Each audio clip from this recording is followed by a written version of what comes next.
rate is equal to K A concentrate. proportionality constant எடுத்து K போட்டேன் நான்.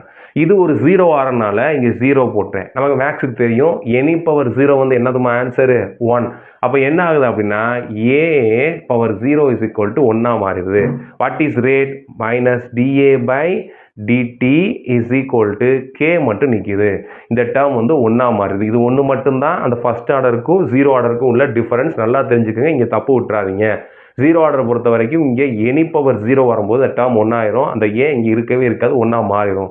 சரி, அங்கே பண்ண மாதிரி தான் இங்கே என்ன பண்ண போகிறேன் அப்படின்னா நம்ம இங்கே ஏ கிடையாது, அப்போ இந்த டிடிக்கு கொண்டு போகிறேன். என்ன பண்ண போகிறேன்? Minus DA is equal to K into DD.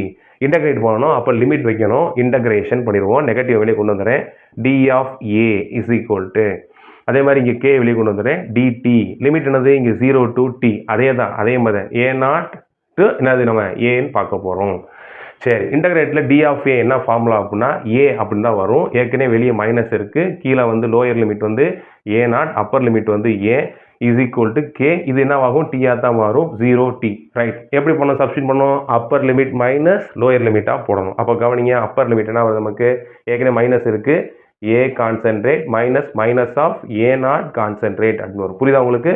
K t minus 0, upper limit minus lower limit. இப்போ என்ன வருது கவனிங்க, minus A plus A naught is equal to k டின்னு வரும். உங்களுக்கு என்ன தேவை?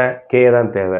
அப்போ கே இஸ் ஈக்குவல் டு எப்படி எழுதலாம்? இதை ஏ நாட் மைனஸ் ஏ பை என்ன எழுதலாமா? டி அப்படின்னு எழுதலாம். எழுதலாமா? பார்த்துக்கிட்டீங்க எப்படின்றது?